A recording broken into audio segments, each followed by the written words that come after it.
Malapit ng mga lolo mo sa mga bata, no? Ah, oo. Mahilig talaga yan sa mga bata si Lolo. Oo, aswang ako.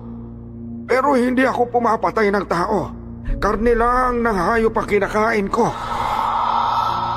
Hindi lang batang babae ang makakatalo sa akin. Magsisisihan din ang bumalik kayo dito sa amin. Parang kunuhin ang nananahinig ang buhay!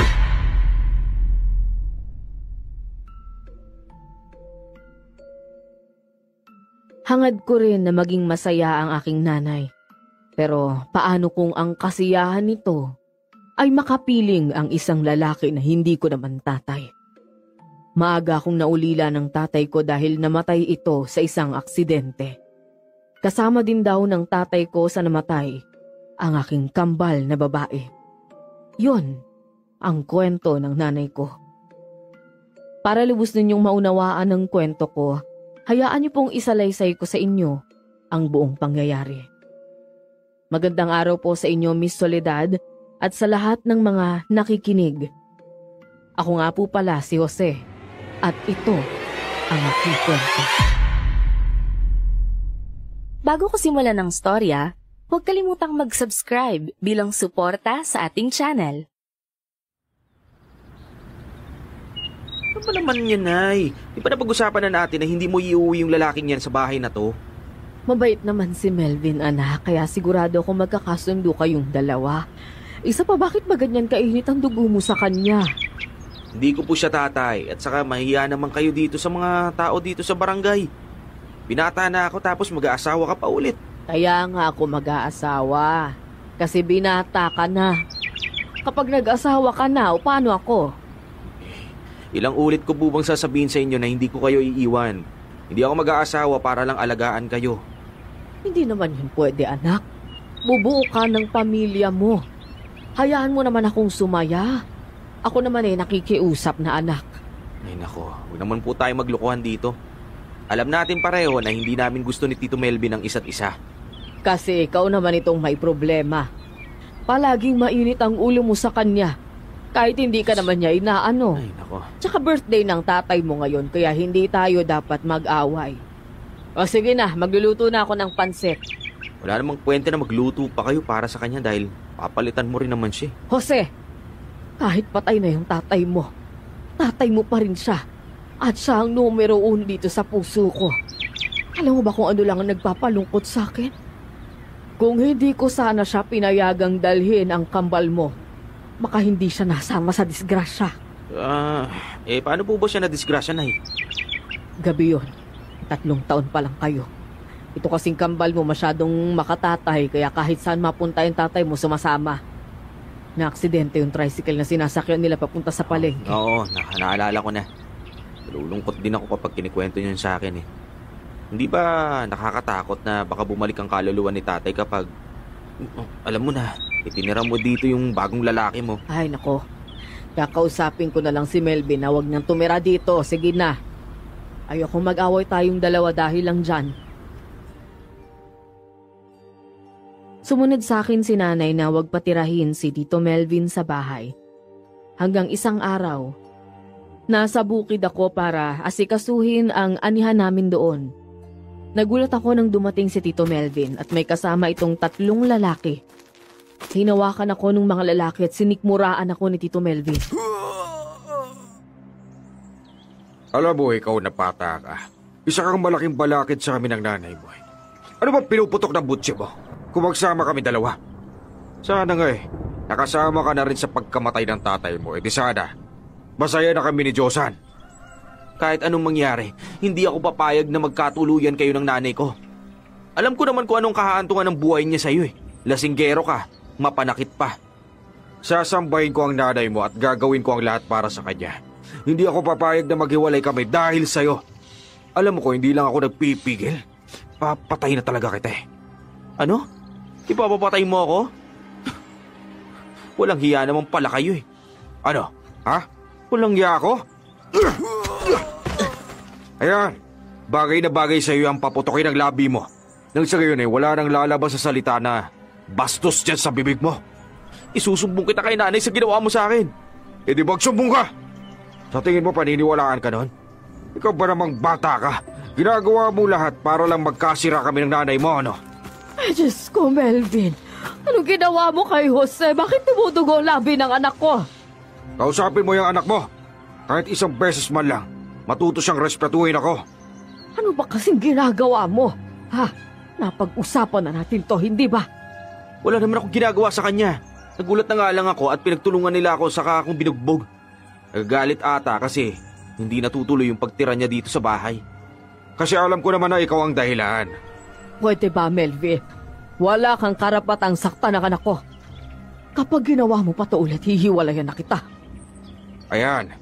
Kaya lumalaki ang ulo ng anak mong yan dahil kinakampihan mo.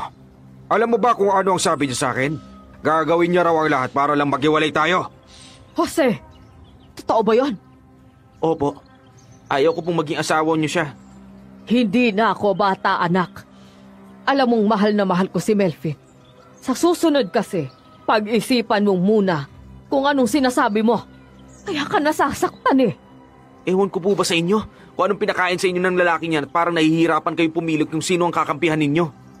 Ayan. Kita mo na kung gaano kabastos ang batang yan.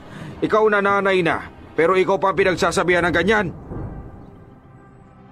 Galit ko silang iniwan at umuwi na ako sa bahay. Kinaumagahan nun, ginamot ni nanay ang mga pasako at saka kinausap ako. Humingi naman siya ng tawa dahil sa ginawa ni Tito Melvin. Sobra akong nagtampo kay nanay kaya umalis ako sa bahay para makipag-usap sa mga kaibigan ko. Nakita ko naman ang isang matanda at isang dalaga na papunta sa tindahan. Lalapitan ko sana sila dahil alam kong dayo sila sa amin. Pero hinarang naman ako ni Tito Melvin. Ano na naman ang naikwento mo doon sa nanay mo? Ayoko po ng gulo. Paano ba yan? Ako gusto ko ng gulo. Wala akong ginagawa sa inyo kaya pwede ba? Tigilan niyo na ako. Kahit anong pananakit ang gawin mo sa akin, hindi magbabago ang desisyon ko na ayaw kita para sa nanay ko. Talaga lang. Nakita mo ba tong kutsilyo na hawak ko? Paano kung itara ko kaya to sa lalamunan mo para mamatay ka na, ha? Ilayo niyo nga sa akin yung kutsilyo ninyo. Tumatapang ka na talaga, no? Kuwang-kuwang mo talagang ugali ng tatay mo. Huwag mo itadamay ang tatay ko dito. Yung tatay mo, duwag! Walang hiya ka! Malakas kong sinuntok si Tito Melvin sa mukha pero tila hindi lang ito nakaramdam ng sakit. Gumanti naman siya ng suntok sa akin. Hindi lang isang beses kundi marami. Natumba ko at may dugo na lumabas sa bibig ko. Lumapit ang matandang lalaki para awatin kami.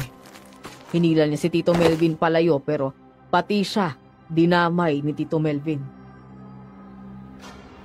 Ano? Gusto mo ba ng gulo din? Hindi. Nakakaahawa naman kasi ang bata sa ginagawa mo eh. Wala naman siyang laban sa'yo kaya hayaan mo na yung bata. Wala kang pakialam. Kung gusto mo talagang paalisin ko ang batang yan ng buhay, di tayong dalawa na lang ang magsuntukan, ano? Ako na lang ang suntukin mo, huwag na yung bata. Sige, sabi mo eh. La! Walang yaka! Bakit mo sinuntokin lolo ko? Wala ka talagang respeto sa matatanda? Nakikita mo naman na mahina na siya? Baka gusto mong pati ikaw tabaan ka rin sa akin. Di tamaan mo! Tito Melvin, tama na po. Nadadamay niyo ng ibang tao, wala namang kaalam-alam sa mga nangyayari. Dahil kasalanan mo rin naman. Ikaw ang may kasalanan kung bakit nasuntok ko ang matandang uugod-ugod na yan eh. Sama talaga ng ugali mo. Huwag ka kasing pumapagita sa relasyon namin ng nanay mo para walang nadadamay. Naiintindihan mo ba, ha? Magsama kayong tatlo. Mahihina. Napangisi si Tito Melvin at kaagad itong umalis.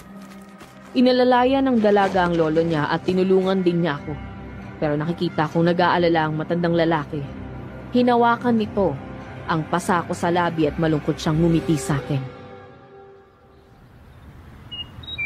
Pasensya ka na. Wala man lang akong nagawa para tulungan ka sa lalaking yon. Ayos lang po. Ako nga dapat na humingi ng pasensya sa inyo kasi nadamay pa po kayo. Palibhasa kasi malaki yung katawan kaya ang yabang. Yan mo makakatagpo rin ng katapat niyang balang araw. Sana nga talaga. Kasi kaya siya ganyan kasi marami ang kakilala niya dito sa bayan natin. Kaya matapang siya. Hayaan mo na yon.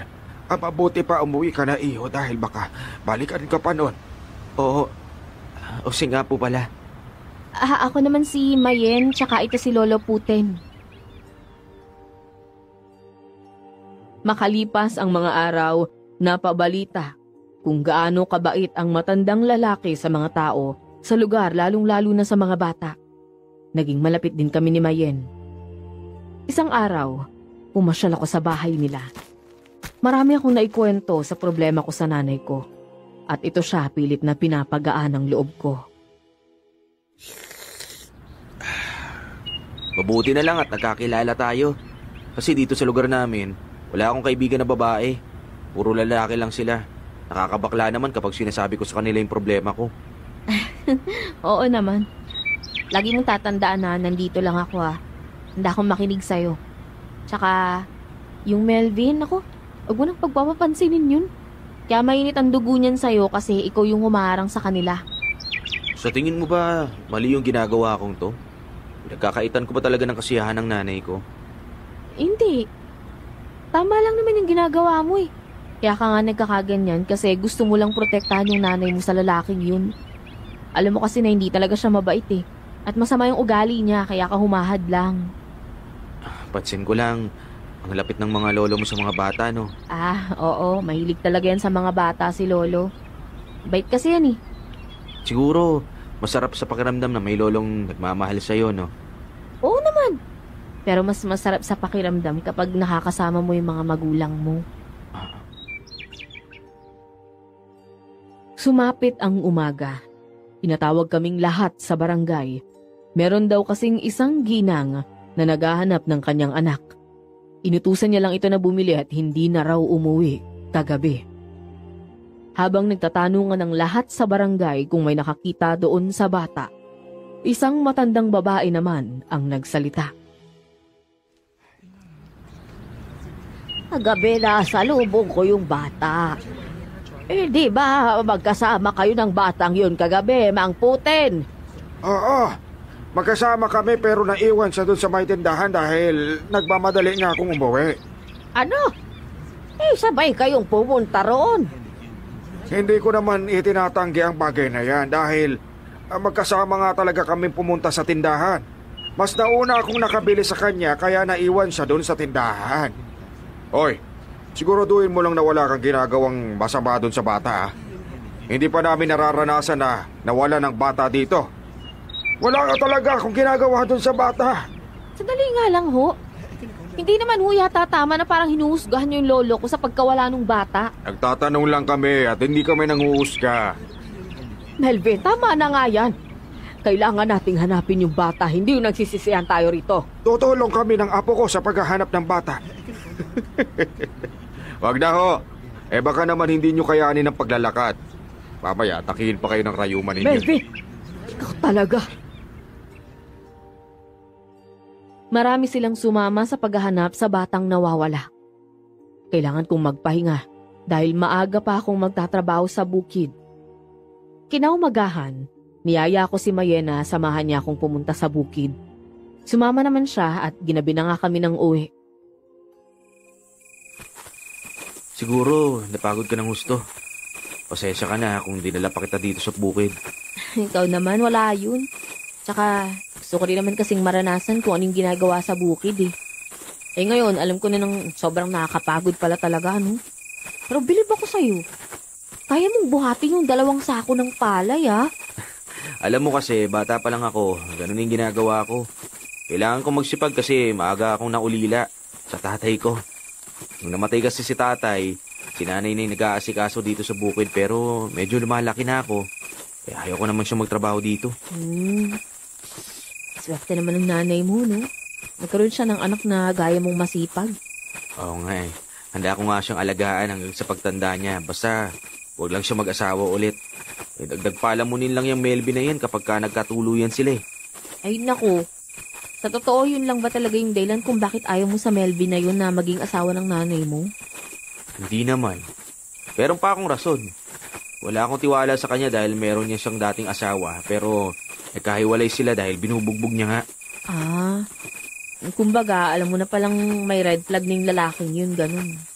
Red flag? Ano yun? Oo. Yun bang may masamang gawain o may nakikita ka na hindi maganda dun sa isang tao na karelasyon mo o karelasyon ng iba? Yun ang ibig sabihin ng red flag. Habang nagsasalita ako, napatingin ako kay Mayen at nakita ko siyang nanginginig at namumutla. Tinapi ko naman ang balikat niya, kaya bigla siyang natauhan. Oh, ano nangyari sa'yo? Bakit bigla ka na lang naging tulala dyan? Tingnan mo yan oh.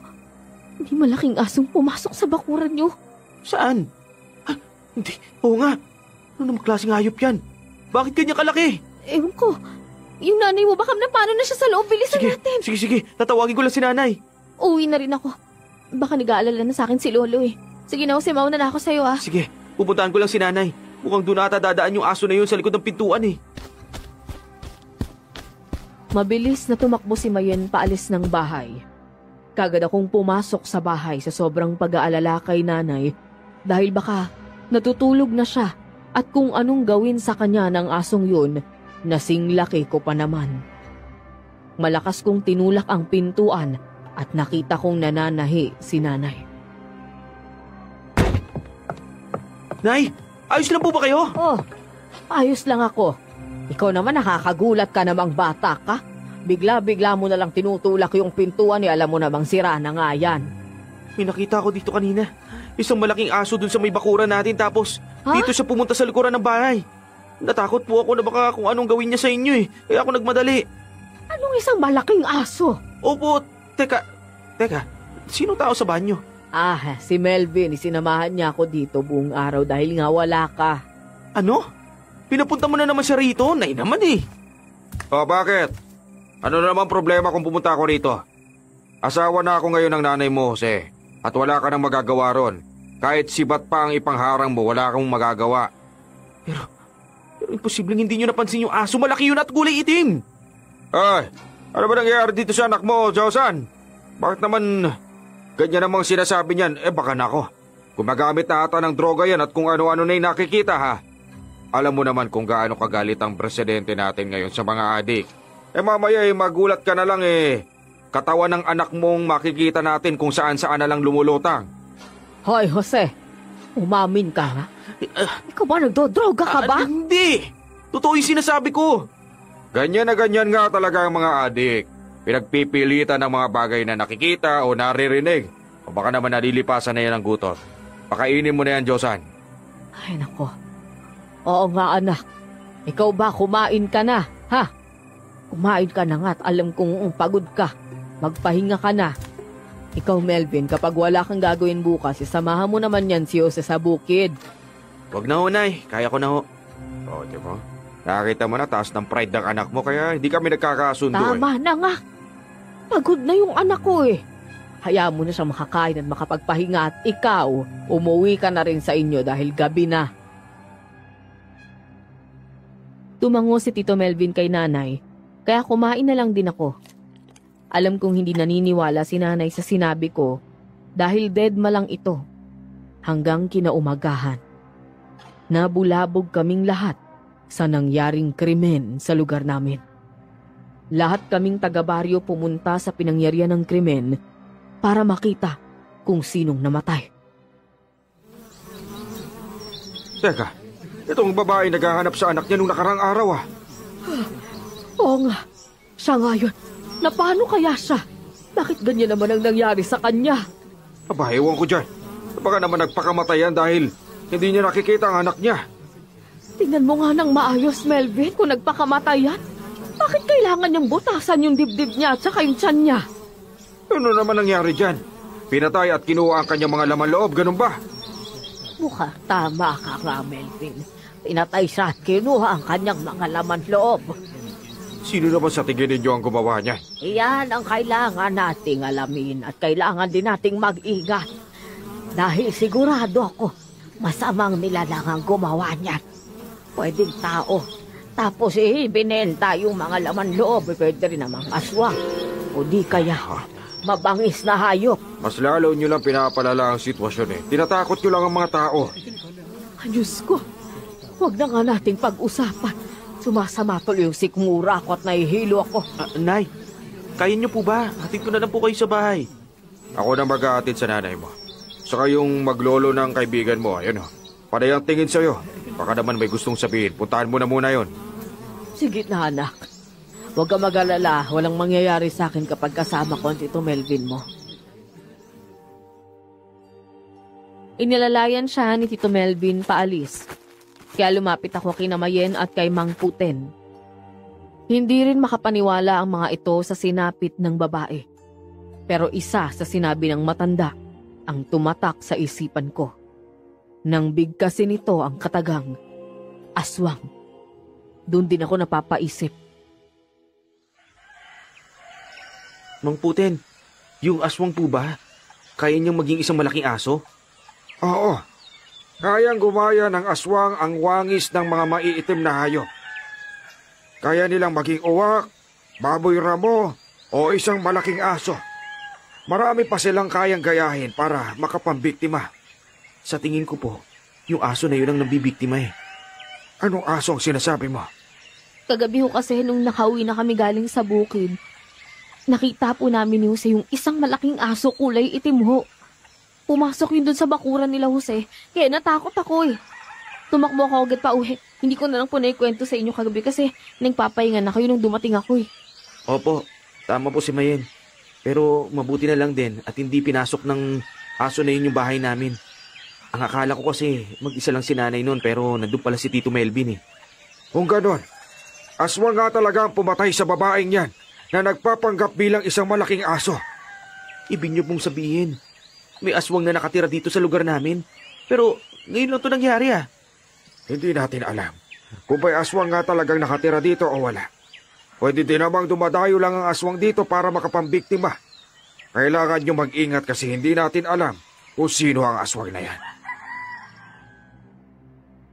Kinilabutan ako sa sinabi ni Mang Puten.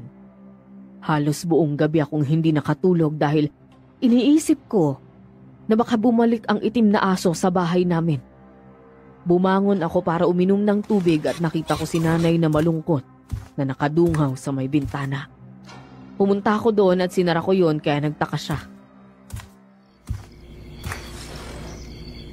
Anak, nakita mo naman na nagpapahangin ako eh. Sinasara mo naman yung bintana. Nay, may aswang ho na pumapatay dito sa lugar natin. Yun din ang pumatay dun sa babaeng yun. E paano kung bigla na lang kayong sugurin dito? Tapos kayo nang susunod. Simula po ngayon kapag magdidilim na, huwag na po kayong magbubukas ng bintana o lalabas man lang. Ay, namana mo talaga sa tatay mo, yung ugali mo. Kaya sa araw-araw na nakikita kita, naalala ko talaga siya. Kaya po ba nalulungkot kayo dahil naiisip niyo na naman siya? Oo. Lalong-lalo na yung kapatid mong babae. Hanggang ngayon, sarili ko pa rin ang sinisisi ko sa nangyari sa kanila. Sa totoo lang, nung gabing umalis sila, nag-away kasi kami ng tatay mo. Hindi ko naman inaasahan na hindi na sila makakauwi ng buhay. Matagal na po yun ay. At saka magkasama naman po tayo ngayon eh, kaya huwag ka na malungkot. Ay, ako. Kaya nga sana hinihingi ko sa'yo na huwag mo na kaming pagbawalan ni Melvin na magsama.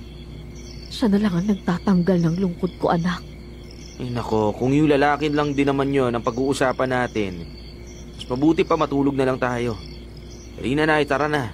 Baka mamaya magka-insomnia ka ba niyan eh. Kinaumagahan, napadalaw ako sa bahay ni Mayen. Iba rin pala si Mang Puten dahil kahit may edad na, todo pa rin ang exercise nito para maging malusog.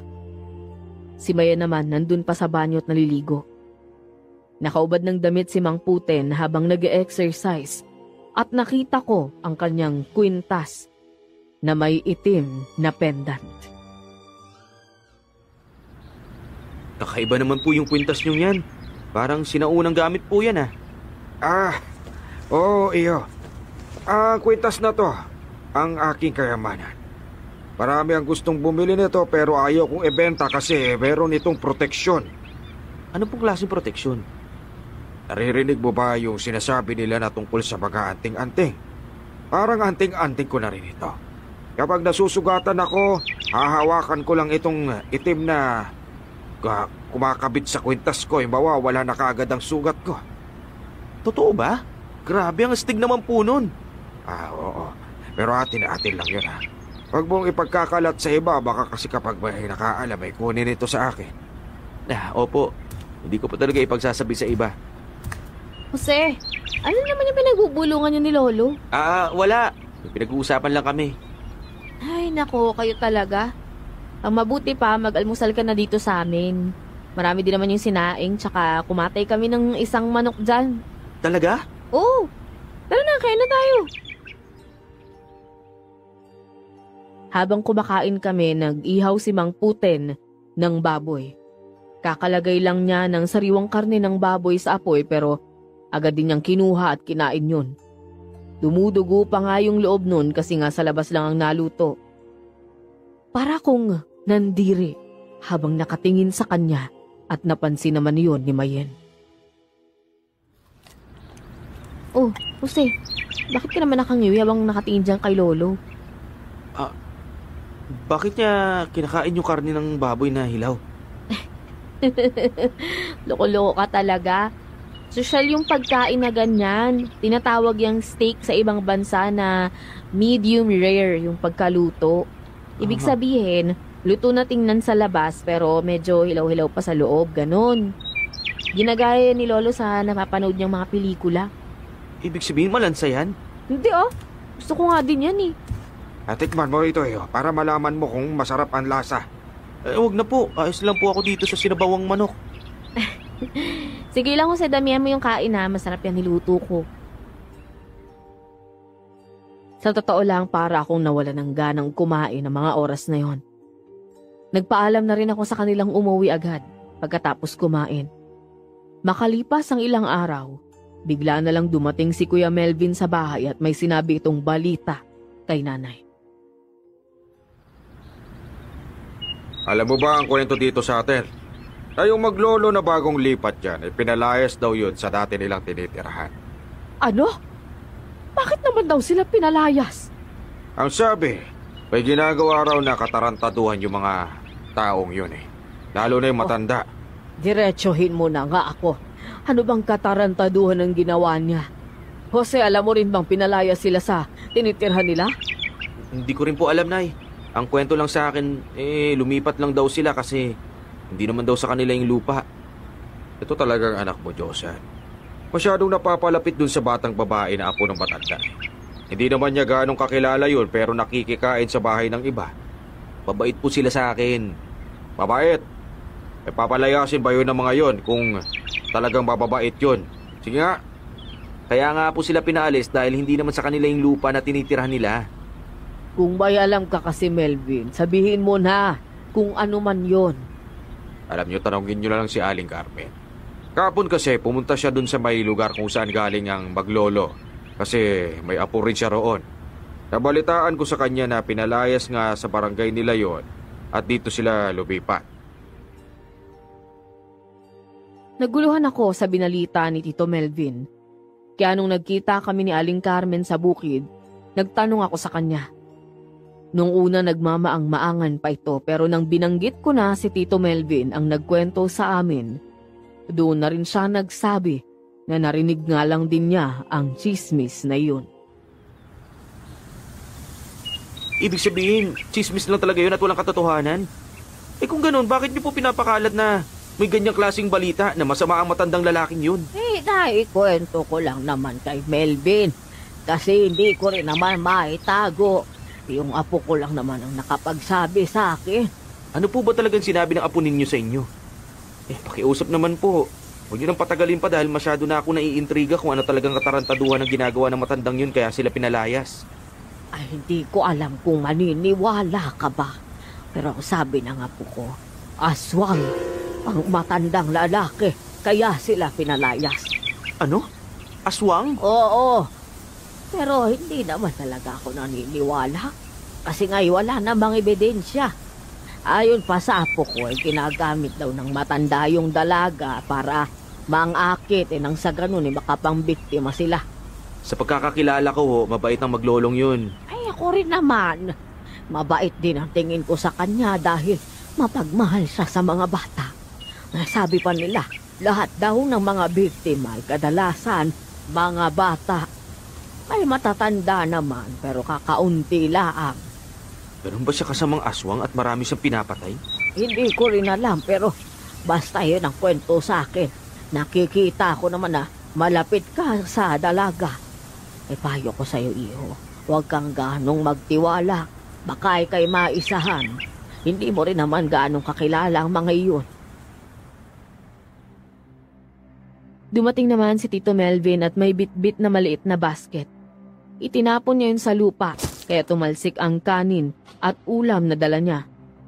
Galit itong nakatingin sa akin at alam ko naman na inutusan siya ni nanay para hatiran ako ng pagkain.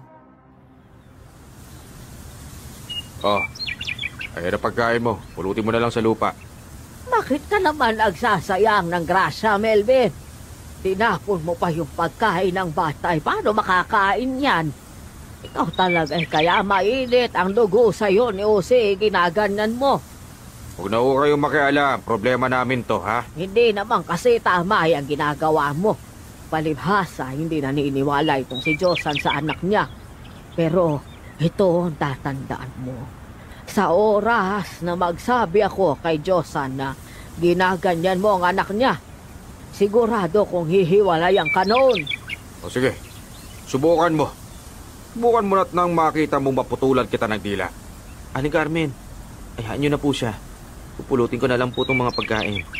Ayan, madali ka naman pala kausap eh. Maiwan ko na kayo ha. Mapuisit kasi kayo eh.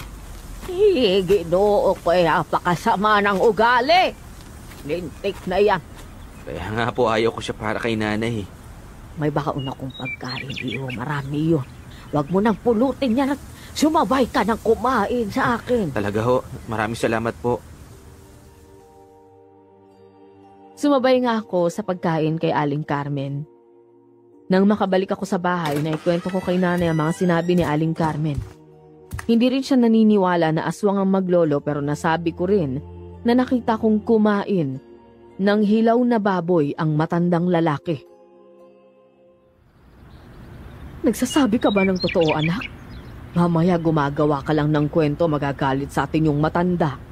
Nagsasabi po talaga ako ng totoo. Huwag niyo lang po ipagkalat yung sinabi ko dahil baka mamaya makarating sa iba eh. Oo, ikaw din kasi ang babalikan kapag hindi tama ang hinala mo. Alam ko na malapit ka roon sa apo niya pero kung maaari, pwede bang lumayo ka na lang muna? Paano ko naman po ipapaliwanag sa kanya ang dahilan kung bakit ko siya lalayuan? Di sabihin mo na marami kang ginagawa. Basta gumawa ka ng mga dahilan para mapalayo ka. Ikaw ang kayamanan ko, anak. At ayokong mawala ka sa akin. Sige ho, Nay. Simula ho ngayon, hindi na muna ako makikipag-usap sa kanila kasi baka nga tama ang nasagap na balita ni Aling Carmen eh. Biglang dumating si Melvin sa bahay at lasing na lasing. Naiinis na si nanay sa kanya kasi ganun siya palagi kapag dumadalaw. Ako na naman ang nakita niya, kaya inawat naman siya ni nanay nang tangka niya akong susuntukin. Para siyang bata kung awatin ni nanay. Ayoko makikitang ganun ang nanay ko sa lalaking wala namang kwenta. Nay, hayaan niyo na po kasi ang lalaking yan. Palibasa binibaby niyo pa ang tanda-tanda na niyan. Hoy, mas mahal ako ng nanay mo kaysa sa'yo. Tanungin mo pa yan at nang malaman mo. Anak, wag mo na siyang pansinin. Lasing lang ang Tito Melvin mo. Darating din ang araw na makakahanap ka ng katapat mo. Hindi naman kayo bulag eh. Para hindi niyo makita na masama ang ugali niyan. Bakit hindi niyo po kasi yan hiwalayan? Tama na! Anak lang kita. Kaya wag mo kong diktahat sa gagawin ko o sa desisyon ko sa buhay ko. Para hindi ko na lang din mabastos si nanay sa mga oras na yun, pumasok ako sa kwarto ko. Kinaumagahan, halos hindi ako makabangon sa pananakit ng tiyan ko. Pinagpapawisan ako ng malamig. Alam ko na hindi normal ang sakit ng tiyan ko na yon. Para bang hinuhukay ang mga laman loob ko. Nay! Nay, tulungan mo ako! Anak, ano ka ba? Ano nangyari? Ba't ka sumisigaw? Ang sakit po kasi ng tiyan ko. Sobrang sakit po talaga. Ay, naku, ay kukuha kita ng gamot para inumin mo. Nakainom na ho ako ng gamot pero hindi pa rin tumatalab eh. Sobrang sakit po, Nay. Baka pwedeng dalhin niyo na po ako sa albularyo. Saan naman ako kukuha ng albularyo? Pero sige, hingi ako ng tulong. Kahit kanino para lang makahanap tayong albularyo. O ito muna, may ointment ako dito. Haplasan mo muna yan tiyan mo at magtatawag ako ng tulong sa labas. Opo, bumalik lang po kayo kaagad ha. Matagal rin bago nakabalik ang nanay mula sa paghingi ng tulong. Nang makauwi naman ito, ayon sa kanya, sinundo na daw ng tricycle ang albularyo sa kabilang baryo. Kilala ko rin naman ang albularyong yun dahil kilala rin siya sa lugar namin. Hanggang ilang oras pa ang lumipas, dumating na nga ito at ginamot ako.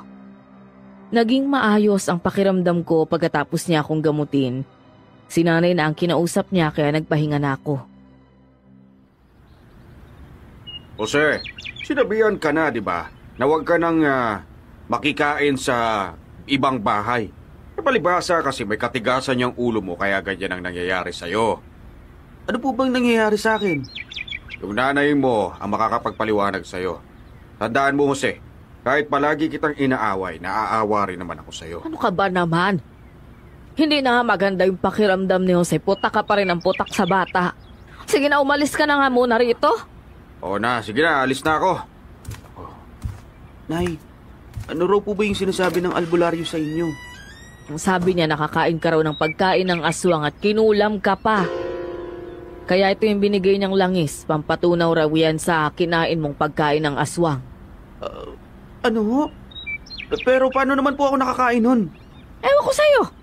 Diba 3 araw pa lang lumipas nung mag-almusal ka sa bahay ng maglolo na yun? Oo, sila nga yata may kasalanan kaya ka nagkasakit dyan. Ang alam ko po, pinakain nila ako ng manok na sinabawan. Sige na, tumayo ka dyan. Kaya mo naman, di ba? Sugurin natin yung 2 yun. Hindi ko mapigilan si nanay na sumugod sa bahay ng maglolo. Sumama na lang din ako para maawat ko siya. Nawala na rin naman ang pananakit ng tiyan ko dahil nga sa langis na hinaplas sa akin kanina. Nang makarating kami sa bahay ni Mayen at Mang Puten, gulat na gulat ang mga ito na makita kami. Mabuti naman at nakapasyal kayo rito sa amin. Kumain na ba kayo? At tamang-tama, kakain na sana kami ng pananghalian namin.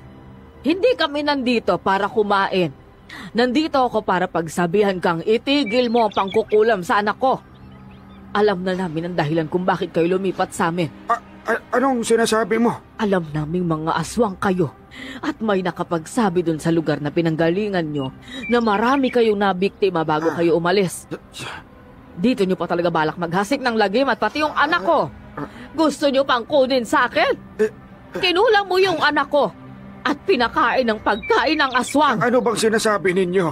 Hindi totoo yan. Kung pumunta ho kayo dito para manggulo, mabuti pa ho. Umalis na ho kayo. Kasi umalis na kayo ng nanay mo. Isa ka pang babae ka. Halika nga rito. Huwag mo sasaktan ang apo ko. Nay, tama na ho. Bitawan niyo po si Mayen. Hindi ako papayag na mamatay ang anak ko dahil sa inyo. Kaya uunahin kong patayin itong apo mo. Ano ba? Nawawala ka na ba sa katinuan? Abay, bitawan mo ang apo ko. Naitulak ni Mang Puten si nanay kaya natumba ito sa batuhan. Nakita kong dumugo ang ulo ni nanay kaya umiyak ang nanay ko. Nakaramdam ako ng galit sa matandang lalaki at gusto ko sana siyang sapakin pero pumagitna naman si Mayen. Hindi ako mananakit ng babae kahit anong mangyari. Walang iya kang matanda ka? Tingnan mo yung ginawa mo sa nanay ko. Pasensya ka na. Ay, hindi ko naman sinasadya eh. Sinaktan niya kasi si Mayen. Ang gusto ko lang, awatin siya. Yun lang naman. Sinungaling. Sinadya mo talaga itulak ng malakas ang nanay ko eh. Nakita ko mismo. Jose, huwag mo ang sigawan yung lolo ko. Kung ano man yung nangyari sa'yo, wala naman kaming kinalaman dun eh. Kung ayaw niyong maniwala, nasa iyo na yun. Kaya pala umiiwas ka sa akin kasi iniisip mo aswang kami. Humanda kayo sa akin kapag may nangyari masama sa nanay ko. Jose, tulungan mo ako. Sobrang sakit ng sugat ko. Sige po. Inalalayan ko si nanay na makauwi sa bahay at ginamot ang sugat niya. Kinaumagahan naman nagalit si Tito Melvin nang malaman ang mga nangyari. Nakarating sa amin ang balita na may patay na bata at isang lalaki sa kagubatan. Magkatabi pa ang mga bangkay nila. Si nanay naman hindi makapagtahi ng maayos dahil masakit ang noo niyang may sugat nung tumama sa bato. Pasensya ka na, Nay. Nang dahil sa akin nagkaroon ka ng sugat. Sana hindi na lang tayo sumugod dun eh. Sakit ka talaga sa ulo, Jose. Bakit hindi mo man lang ginantihan yung matandang yun para sa nanay mo? Alam mo, problema kasi sa'yo. Duwag kang bata ka. Lalaki ka ba talaga, ha? Hindi naman po sana away ang punta namin dun eh. Ito kasing si nanay bigla na lang sinabunutan si Mayen. Alam mo, ako na lang ang gaganti sa matandang yun eh. Wag na. Sa tingin ko naman titigilan na nila ang anak ko kasi kinompronta ko na. O paano naman, ganyan ka na lang. Okay lang ako. Huwag kayong mag-alala. O edi sige, ipahamak mo na lang ang sarili mo para dito sa anak mo. Tignan lang natin. Tingnan mo, ang anak mo na to, ito ang papatay sa'yo. Alam ko din naman na ako ang dapat sisihin sa nangyari kay nanay. Masama rin ang loob ko sa matandang yon dahil sa ginawa niya kay nanay. Nang sumapit na ang dilim, itinali ko ang itak ko sa aking tagiliran at lumabas ako ng bahay nang walang nakakaalam. Sinugod ko ang maglolo. Doon ako dumaan sa likod ng bahay nila. Nakita kong mahimbing na natutulog ang matandang lalaki at kinuha ko ang itak niya para sana'y tagain siya. Papatayin kita! Alam ko kung ano ang binabalak mo. Gusto mo akong patayin? Bakit? Ano ang kasalanan kong nagawa sa inyo, ha? Sinaktan mo ang nanay ko at kinulam mo pa ako. Hindi kita mapapatawad sa ginawa mong yun. Yung nangyari sa nanay mo, hindi ko sinasadya yun, Jose. Hindi rin kita kinulam dahil hindi ko kayang gawin yun. Lo, anong nangyayari? Jose, paano ka nakapasok dito? At bakit pinagagawa niyo ni Lolo yung itak? Gusto niya akong patayin, Mahin. Ano? Bakit mo gagawin yun? Hindi ko na kailangang magpaliwanag sa inyo. Igaganti ko ang ginawa ninyo sa nanay ko. Hindi ko nga yun sinasadya! Sinungaling! Tinadyakan ko siya sa tiyan pero bumawi ito ng suntok sa sikmura. Napaluhod ako sa sakit. Kinuha niya ang itak at inilapag sa kanyang higaan. Napangiwi na lang ako sa sobrang sakit ng tiyan ko. Halos maiyak ako. Narinig kong nagmamakaawa si Mayen sa lolo niya na wag na akong saktan. Kapag inulit mo pa ito, hindi lang yan ang aabotin mo sa akin, Jose. Sa amin ka makinig at maniwala. Wala akong ginawang masama sa iyo. Kung nagkasalaman ako doon dahil sa inaitulak ko ang nanay mo, pasensya na at hindi ko yung sinasadya. Lo, tama na. Baka mamaya mapano pa kayo eh. Kung noon pa lang, alam ko ng ganyang kalapastangan ng ugali mo. Sana hindi ko na hinayaan na maging malapit ang apo ko sa iyo. Lo, tama na. Palibasa, hindi ka lumaki sa puter na tatay mo. Kaya ka nagkakaganyan. Wala kayong alam tungkol sa buhay ko. Tama na ho. Tumigil Marami na akong kayo. alam na hindi mo alam. Alam ko ang buhay ninyo mag-ina, Jose. Kung ako sa'yo, piliin mo na lang na kumampi sa akin kaysa sa maging masama akong kalaban mo. Lo, mas lalo nyo lang tinatakot si Jose sa ginagawa nyo eh. Halika na, Jose, tumayo ka na dyan. Mabuti na lang hindi mo nataga si Lolo. Ano talagang pasaway mo? Tigilan mo nga ako. Umanda kayo sa akin. Babalikan ko kayo. Hanggang sa makalipas ang ilang mga araw, nakiusap na ako kay Tito Melvin na tulungan akong makaganti sa maglolo. Pumayag naman siya. Pero may kapalit.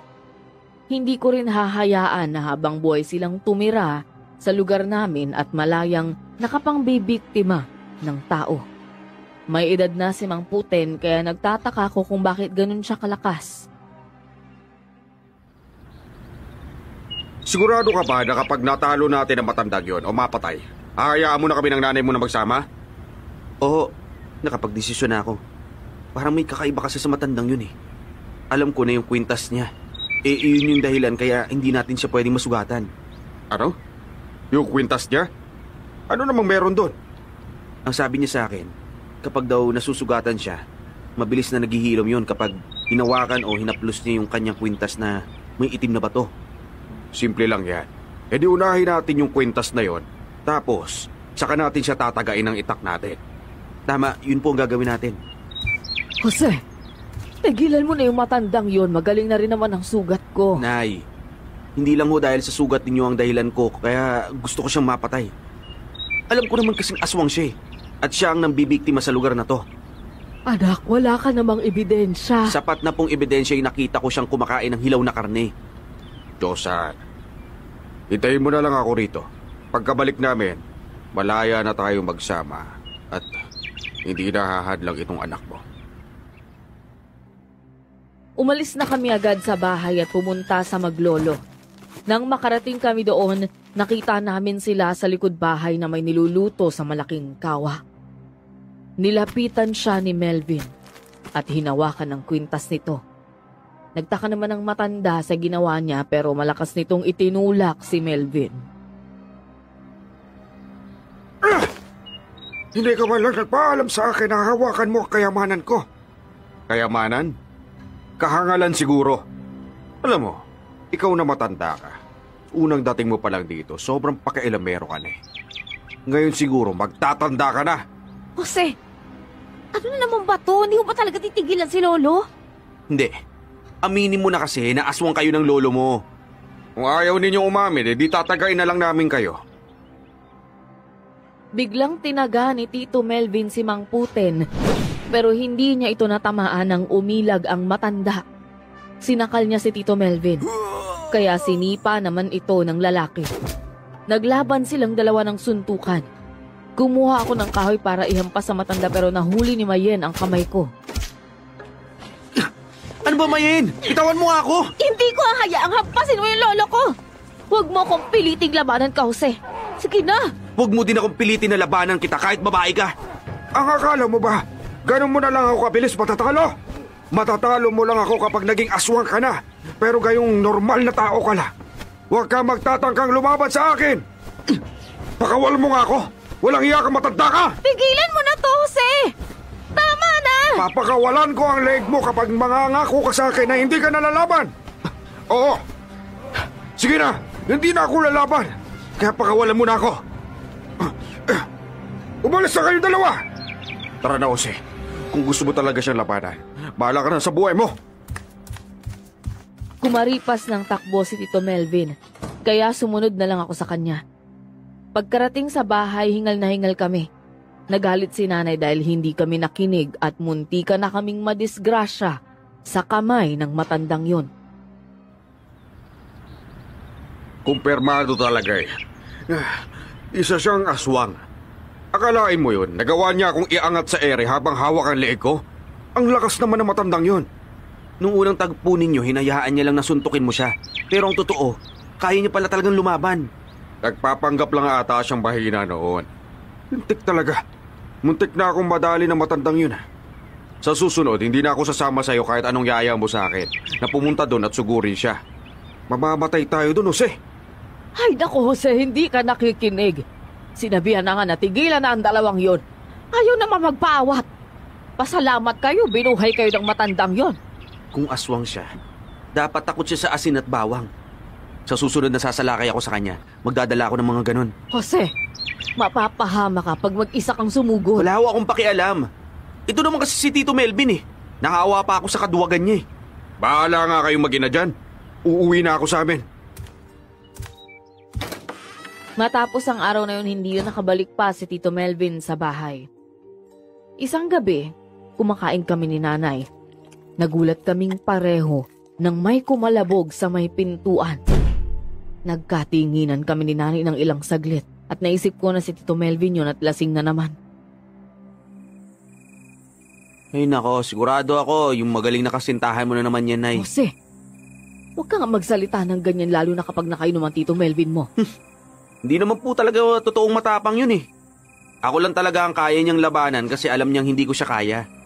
Sige na, bilisan mo nang kumain at pagbuksan mo na lang siya ng pinto. Oo na. Ito na po, tapos na ako. Nang buksan ko ang pinto, napaatras ako. Nakita ko sa pintuan ng malaki at maitim na asong nakatayo roon. Hindi lang siya nag-iisa. Meron pang nilalang na nakatayo sa tabi ng aso, nakatawang tao pero pangit ang itsura niya. Susugod sana sa akin ang aso kaya lang pumagitna si nanay at ang braso ni nanay ang nakagat niya. Tinadyakan ko ang aso para makawala si nanay at tumakbo ako sa lamesa para kumuha ng asin at bawang. Halika dito, Nay! Hindi na tayo malalapitan ng aswang na yan! Anak, ayos lang ako. Mahalaga walang nangyari sa'yo. Hindi! Yung aswang na kasama ng aso na yan, aatake din yan sa atin. Ito, Nay, hatiin natin tong asin at bawang para sabay tayong sasaboy sa kanila. Oo, sige, dalian mo. Ito. Ikaw nang sumaboy sa aso, ako nang bahala sa nilalang na yan. Nang sabay na silang sumalakay, pumwesto kami ni nanay para sabay din namin silang masabuyan. Pareho naman silang tumakbo nang matamaan sila at umusok ang kanilang katawan. Yung aso naman halos matanggal ang mga balahibo sa sobrang pagkiskis niya ng kanyang nasunog na balat sa lupa. Isara mo na ang pinto, anak! Oo, Nay. Kumusta? Ayos lang po ba kayo? Ayos lang ako. Malakas ang kutob ko na ang maglolo, ang sumugod sa atin. Ganun nga rin po yung iniisip ko eh. Pues kung gusto nila ng gulo, ibibigay ko yun sa kanila. Hindi ka ba susuko? Magpasalamat na nga tayo at nagawa kang gamutin ang manggagamot na yun kaya nawala yung kulam nila sa'yo. Nay, ang iniisip ko nga ngayon eh, baka lalo nila tayong patayin kapag hindi natin sila pinatay. Akin ang sugat ninyo. Gagamutin ko. Balak mo ba silang sugurin? Oo, Nay. Kung ganun bukas ng umaga susugod tayo sa kanila anak, sasamahan kita. Hindi ako papayag na mapatay nila tayo. Nang magamot ko na ang sugat ni nanay, agad akong nagpahinga. Buong gabi naririnig ko ang ungol ni nanay sa hapdi at sakit ng sugat niya. Kinaumagahan, nagdesisyon kaming sugurin ang maglolo. May dala kaming bawang at asin. Nakasalubong namin si Tito Melvin pero wala itong balak sumama sa amin. Kung talaga mahal ninyo si nanay, sasamahan mo kami na tapusin yung maglolong yon. Nakita mo tong sugat ni nanay? Sila ang may gawa nito. Mahal ko ang nanay mo. Pero hindi ko naman ibig sabihin nun ay hayaan kong patayin ako ng mga aswang na yon. Ito lang ang kaya kong maibigay sa inyo. Ang punyal na to. O yan, mabisang pamatay ng aswang na yan. Saan naman ito nanggaling? Sa kaibigan ko, mas mabuting unahin ninyong atakihin ang apo niya para manghina ang matandang lalaki kapag nagtagumpay kayo masaktan yung babae. Yun talaga yung plano naming dalawa. Dinaanan namin ni nanay si Aling Carmen para sumama sa amin pero umayaw ang matanda. Nakiusap pa itong wag na kaming sumugod. Nakita ko naman na biglang nagdalawang isip si nanay ng mga oras na yon. Alam ko na nagbago na naman ulit ang desisyon niya. Mamamatay lang kayo pag sumugod kayo sa kanila. Ang mabuti pa, Diyosan, kausapin mo yung anak mo. Nalubayan yung maglolo bago nila tayo ubusin. Gusto niya kasing sumugod doon kaya hindi naman pwedeng hindi ko siya samahan. Teka, Nay, ang akala ko buo na ang desisyon mo na samahan ako. Mukhang nagbago na naman yata laman ng isip ninyo eh. Sa totoo lang natatakot din naman ako pero hindi kita hahayaang ikaw lang ang mamatay sa kamay nila, anak. Akin na nga po yung bigay ni Tito Melvin na punyal. Susugod ka talaga ng mag-isa? Hindi na ho. Uwi na lang tayo. Anak, huling pakiusap ko na. Hayaan na natin ang maglolo, pwede ba? Kahit anong gawin nila, magpakumbaba na lang tayo at mag-iingat para hindi tayo mapatay. Sige po, Nay. Ilang gabi naman ang nakalipas. Naging tahimik ang lugar namin dahil ilang gabi nang walang natatagpo ang patay. Nagdesisyon ako na lumabas ng bahay para magpahangin. Meron pa rin akong asin at bawang. Pumunta ako malapit sa tindahan at nakita ko si Mayen na pumasok sa gubat. Sinundan ko siya. Kinuha ko ang punyal at hinanda ko yun para saksakin siya sa likuran. Sa wakas, nahuli na rin kita! Jose, bitawan mo yung kutsilyo. Aswang ka nga talaga dahil kahit hindi mo alam na aatake ako, ang lakas pa rin pakiramdam mo. Manang-mana ka talaga sa lolo mo! Sinadya ko ang pagkakataon na ito para malaman mo. Ninyong dalawa ang totoo. Gusto mo ba talagang patayin si Bayan? Lo, bakit kayo nandito? Sinundan kita nung umalis ka sa bahay dahil alam kong hindi tayo titigilan ni Jose. Hindi mo pwedeng patayin si Mayen dahil siya ang kakambal mo. Ano? Si Mayen ang kakambal ko? Oo. Alam ko na hindi ito ang tamang oras para malaman mo ang totoo. Pero kailangan mo na talagang malaman nang sa ganon ay hindi mo masaktan ang kapatid mo. Noong gabing nangyari ang aksidente, hindi namatay si Mayen at balak siyang patayin ng mga aswang, kaya itinakas ko ang bata at itinago. Kung ganun, kaya niyo pala ako dinala dito dahil alam niyo nang ganito yung pamilya ko? Oo. At pasensya ka na, Mayen, kung tinago ko sa iyo ang lahat. Mas mabuting sabay na ninyong malaman ang totoo. Magkapatid kayong dalawa. Kaya hindi kayo dapat na magpatayan o magsakitan. Bakit mo naman tinago si Mayen? At bakit hindi mo siya binalik sa amin ng nanay ko? Ginawa ko lang yun para maprotektahan siya. Hindi aksidente ang pagkamatay ng tatay mo kundi sinadya siyang patayin ng aswang. Kailangan kong itago si Mayen nang sa gayon o sakali patayin ng aswang ang nanay mo. At ikaw, mayroong isa sa pamilya ninyo ang matitira sa inyo. Pero, tama ako na aswang kayo, hindi ba? Oo, aswang ako. Pero hindi ako pumapatay ng tao. Karne lang ng hayop ang kinakain ko. Parang tunay ko ng kadugo si Mayen kaya ayaw kong nakikitang nasasaktan siya ng ibang tao. Uli ko na nung nalaman na kayo pala ang pamilya ni Mayen na matagal na rin naming hinahanap. Pareho kaming nakatulala ni Mayen. Kaya pala unang kita na namin sa isa't isa ang gaanahan ng loob ko sa kanya. Para bang nakikita ko ang sarili ko kay Mayen. Nagbago lang lahat ng pagtingin ko sa kanya nung nagalit ako dahil nga sa nangyari kay nanay. Siguro ganun din si Mayen. Kaya hindi rin niya ako magawang saktan dahil nandun din ang pakiramdam ng lukso ng dugo. Parang hindi ako makapaniwala. Kapatid ko ba talaga si Mayen? Ang puti naman. Huwag mo naman ako inuuto ng ganito. Nagsasabi ako ng totoo sa iyo, iho. Si Mayen ang kakambal mo. Kung ganun, siya yung matagal ko nang hinahanap na pamilya. Kaya pala sa kabila ng mga ginawa mo kay Lolo, hindi ko magawang magalit o gumanti sa iyo dahil magkadugo tayo. Sobrang saya ko. Dahil sa wakas, natupad na rin ang pangako ko sa iyo, Apo. Nahanapin natin ang pamilya mo. Maraming salamat po, Lolo. Hindi ko alam kung maniniwala ako. Sana hindi ito panaginip. Nasa harapan mo na, kapatid mo. Ito ang totoo, Jose. Marami pang pinaliwanag sa akin ng matanda tungkol sa nangyari sa tatay ko. Nang gabing yon, sumama din ako sa bahay nila para magpalipas ng oras.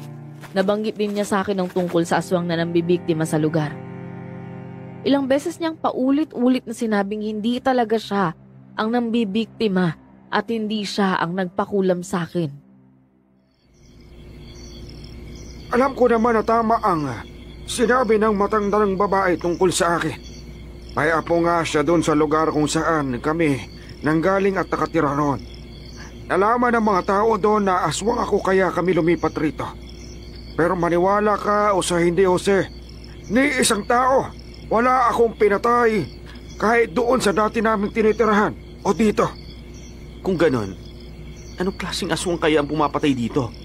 Nung nakarang gabi, isang malaking aso at isang nilalang ang sumalakay sa amin ni nanay sa bahay. Nakagat nga niya si nanay eh. Iniisip namin baka mamaya kayo yung maglolong yun. Malakas ang kutob ko na isang aswang na asbo yung malaking aso at isang aswang na tigabulak naman yung nilalang na tinutukoy mo. Nasubaybayan sila ni Mayen at kilala sila ng apo ko. Teka, marunong ako kumilala ng mga aswang, Mayen? Oo. Nung nakita natin yung malaking aso dun sa bahay niyo, hindi naman talaga ako natakot eh. Nagkukunwari lang ako. Kaya ako nagmamadaling umuwi para masabi kay Lolo na nakita ko na yung aswang. Bukas na bukas! Ipakilala mo si Mayen sa nanay mo. Sigurado ako na sabik na rin siyang makita itong kapatid mo. Oo, madalas po talagang nalulungkot si nanay dahil palagi niyang naaalala ang kambal kong babae. Magiging masaya siya nito kapag nalaman niyang buhay ka, Mayen. Kinaumagahan, masaya kong dinala si Mayen sa bahay para ipakilala kay nanay. Pagkabukas ko pa lang ng pinto, nakita ko si nanay na nakaupo habang may hawak na itak. Napatingin ito sa amin at nakita kong nanlilisik ang mga mata. Nay? Anong nangyayari sa inyo? Bakit kayo may hawak na itak? Jose, parang biglang naging kakaiba si nanay. Tingnan mo itsura niyo, hindi siya normal. Nay, akin na ho yung itak. Dapat na kayong mamatay dahil wala na kayong buwang sa mundong mabuhay pa. Ako mismo ang tatapos sa buhay ninyong dalawa. Nay, ano ba yung sinasabi ninyo? Papatayin ko kayo, mga wala kayong kwenta. Susugod siya sa atin, Jose! Umalis na tayo dito, baka matagaan niya tayo, bilisan mo! Hindi. Nay, ano ba nangyayari sa inyo? Papatayin ko kayo, mga walang hiya kayo. Wala kayong mga kwenta. Halika na, dalian mo! Malakas akong hinila ni Mayen paalis sa bahay dahil sa sobrang takot kay nanay. Parang hindi ko na siya kilala. Masama rin ang loob ko dahil nagawa niyang pagtangkaan ang buhay ko ng mga oras na yon. Nang makabalik kami kay Mang Puten, naikwento namin sa kanya ang mga nangyari. Sa tingin ko, kaya nagkakaganyan ang nanay mo dahil nagayuma siya o ginawa ng itim na ritual. Oh? Teka, ano pong ibig niyo sabihin? Ang ibig sabihin ni Lolo, yung mga aswang ang nagdidikta sa nanay natin kung anong gagawin. Pwedeng kaya niya tayo pinagtangkaan dahil inutusan siya ng aswang. Mamayang gabi, babalikan natin ang nanay mo para malaman natin kung anong nangyari. Pero, sino naman pong gumawa ng ganun sa nanay ko? Teka, kailangan malaman ni Tito Melvin para makatulong siya sa atin. Hindi makakatulong ang lalaking yon. Bagkus naniniwala ako na may kinalaman rin siya sa nangyayaring ito. Kaya ganun kainit ang ulo niya sa akin. Dahil nararamdaman niya na kagaya niya rin ako. Ano? Kagaya niyo rin siya? Na ano ho? Malalaman mo rin yan. Ang kailangan mong gawin ay maganda ka dahil alam kong isang madugong labanan ang kahantungan natin mamaya. Lo, karapatan hong malaman ni Jose yung totoo. Kaya pala nung una pa lang hindi na maganda yung kutob ko sa lalaking yun eh. Alam ko may tinatago talaga siya eh. Teka, sino ba tinutukoy mo, Mayen? Si Tito Melvin ba? Oo. Tama lang ang naging desisyon mo na hindi magtiwala sa kanya dahil isa siyang aswang. Nasabi rin sa akin ni Mayen na meron siyang pruweba na ang aswang na malaking asong yun na kulay itim ay si Tito Melvin. Mas lalong nangibabaw ang pag-aalala ko kay nanay pero siniguro naman nila sa akin na hindi magagawang saktan ni Tito Melvin ang nanay ko. Hinintay namin ang gabi bago bumalik sa bahay. Nakasama namin si Mang Puten at hindi ko inaasahan ang aking madadatnan. Hinahawakan ni Tito Melvin si nanay sa leeg habang si Aling Carmen ay may hawak na bote at pinainom ang laman nun sa nanay ko. Walang iya kayo? Ano ginagawa ninyo sa nanay ko? Inaasahan ko talagang babalik ka ngayong gabi, Jose. Pero hindi ko inaakala na kasama mo ang matandang aswang na to. Matagal na kitang hinahanap na aswang na asbo ka.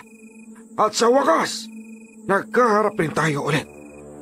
Sana, nung sinakal mo ko, pinatay mo na ako kaagad. Ano bang akala mo? Na talagang takot ako sa'yo?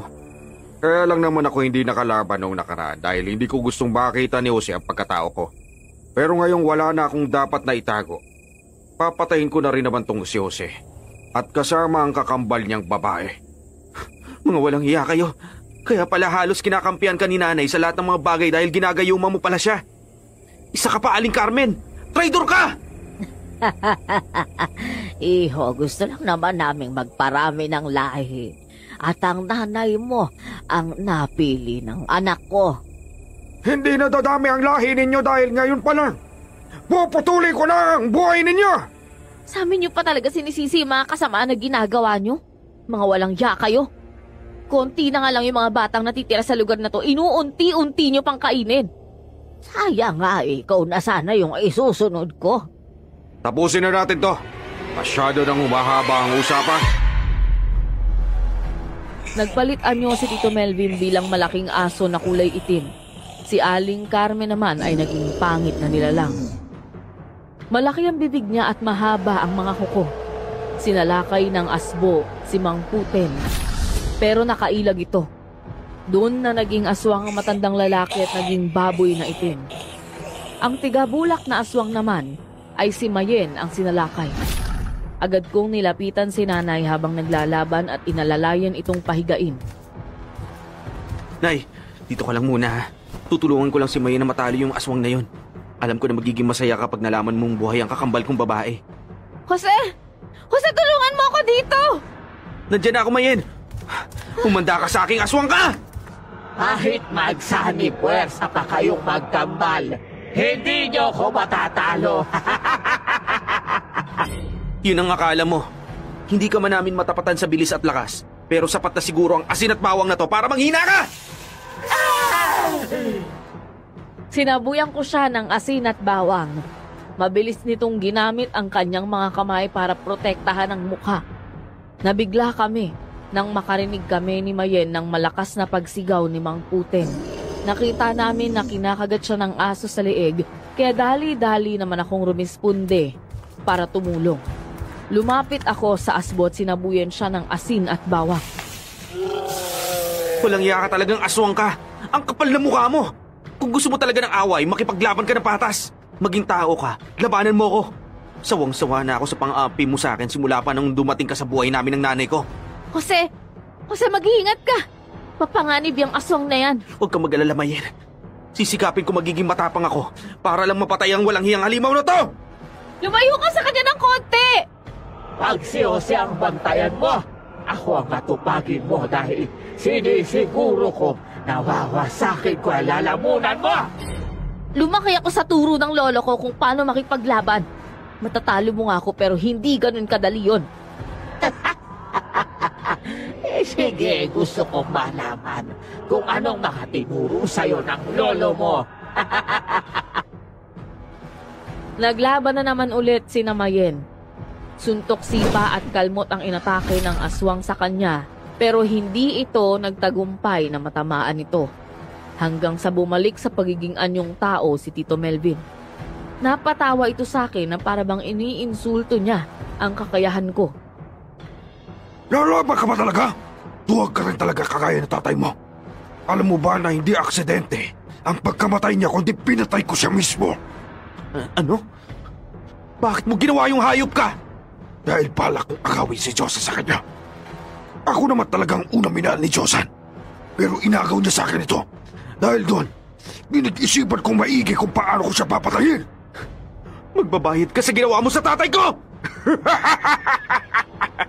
Yan ay kung kaya mo ako talunin. Nakita mo bang ginawa ko sa matandang awak? Hindi niya nga ako kinaya eh. Ikaw pa kaya? Ang yabang mo talaga. Hanggat nabubuhay ako, hindi ko hahayaan na maging asawa ka ng nanay ko! Oo! Mayabang talaga ako. Kaya humanda ka sa akin dahil kung paano ko pinatay ang tatay mo. Ganun din ang gagawin ko sa'yo! Mabilis siyang tumakbo papunta sa kinaroroonan ko at sinuntok ako. 3 beses niya akong sinuntok sa tiyan kaya napaluwa ako ng dugo. Sobrang sakit at sobrang namanhid ang katawan ko. Napalud ako sa lupa. Sinipa niya ako sa muka at narinig kong malakas na tumawa siya habang sinasaktan ako ng paulit-ulit. Magpaalam ka na sa nanay mo dahil kahit kailan, hindi na niya malalaman na ako ang pumatay sa'yo. Hindi ako papayag na mamatay mo ang batang yan. Karapatan nilang maging masaya kasama ang kapatid niya. Buhay ka pa talagang hayop ka.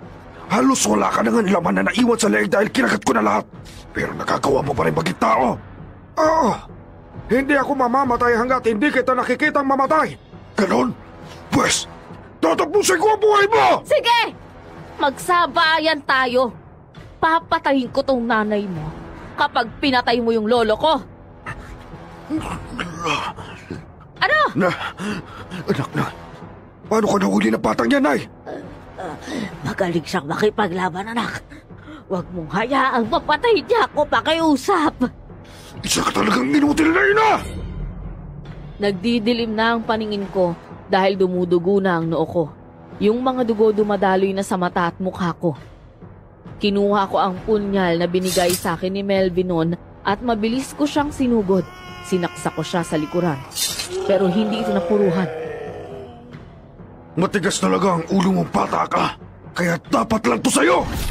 Jose! Hayop kang aswang ka! Kahit na bata, wala kang sinasando! Pinapatulan mo talaga! Wala akong pakialam kahit patayin niyo ang nanay ko! Walang makakapigil sa akin! Nasakupin ko ang mundo! Nanghina ako ng husto ng tusukin ni Melvin ng kanyang mahabang kukontsan ko. Pakiramdam ko, konting-konti na lang, lalabas na ang laman loob ko.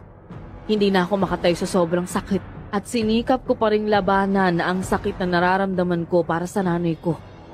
Hangad ko pa rin ang mabuhay dahil makukompleto na sana kami kung hindi. Kahit sarili mong anak, wala nang pakialam kahit mamatay ka, Aling Carmen. Wala rin akong pakialam! Dahil wala rin naman siya pakinabag sa akin dahil matanda na siya! Si Jocelyn lang ang gusto kong makasama. At kahit sino pang humatlang sa inyo, papatayin ko! Masama ka nga talagang aswang. Ang mga kagaya nyo, hindi na dapat nabubuhay sa mundo. Handa naman sana akong bigyan kayo ng pagkakataon eh. Pero mukhang malabo nang magbago pa kayo.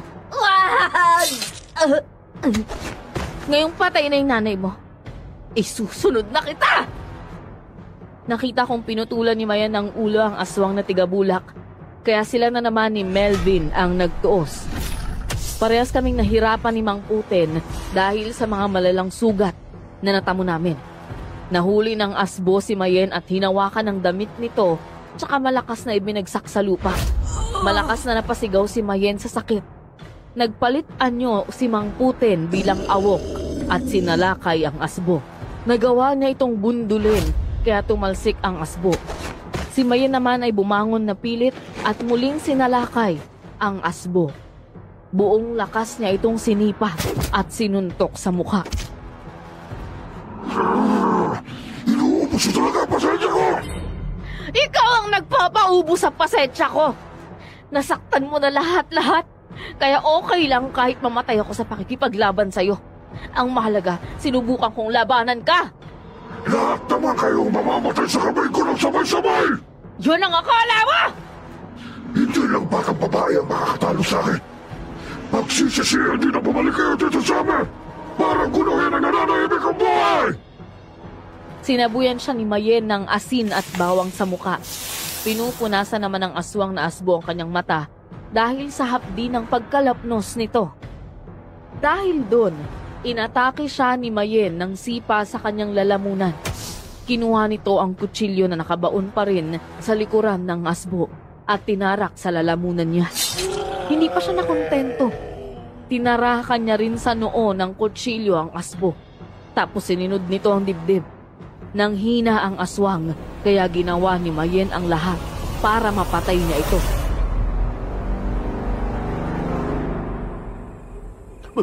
Mayen, tulungan mo kami! Oo, hindi ko hayaang mamatay kayo. Mahalaga kayo sa akin, kaya kahit nahihirapan ako, sinisikap kong lumaban. Lolo, kaya niyan, huwag kayong sumuko. Nagtagumpay akong patayin siya. Sobrang natutuwa ako sa iyo, Apo. Dahil nagawa mo siyang patayin. Kahit mamatay ako, hindi kita makakalimutan. Ikaw ang nagpapago sa akin. Maghahanap po ako ng albularyo na gagamot sa inyo. Gagawin ko lahat para maligtas kayong tatlo. May langis si Mayen na hinapla sa mga sugat namin kaya tumigil ang pagdurugo at paghapdi. Kinaumagahan, may dumating na albularyong gagamot sa amin. Pinatawag siya ni Mayen bago pa naganap ang labanan. Nagtagumpay ang albularyo na mawala ang bisa ng gayuma kay nanay. Meron ding gamot ang albularyong binigay sa amin para humilom ang mga sugat namin. Ang albularyo palang iyon ay kaibigan ng lolo ni Mayen at alam niyang aswang din ito. Pinaliwanag din ni Mang Puten kay nanay ang lahat kung paano napunta sa poder niya si Mayen. Nay, si Mayen po ang nawawala kong kakambal.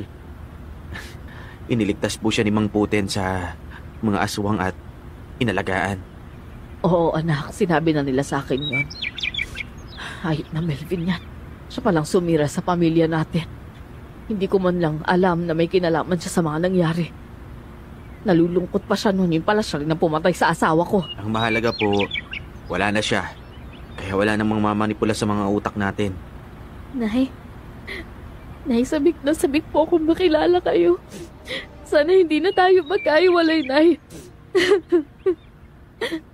Hindi na talaga, anak. Magsasama tayo habang buhay. Apo, masayang-masaya ako dahil nakilala mo na ang pamilya mo. Oo, pero luwag sana kayong umalis, ha? Oo. Hindi ako aalis pero hindi na tayo pwedeng magsama sa iisang bubong. Dadalaw na lang ako dito, Apo. Payakap nga po sa inyong dalawa, Nay. Mayen. Ay, naku mga anak ko. Kitang-kita ko ang saya sa mukha ni nanay habang titig na titig sa mukha ni Mayen. Humingi rin kami ng tawad kay Mang Puten sa mga maling paratang namin sa kanya. Hanggang dito na lang po ang kwento ko, Miss Soledad. Sana ho maraming nakarelate sa kwentong ibinahagi ko sa inyo. Maraming salamat po at more power sa inyong channel. Lubos na nagpapasalamat, Jose.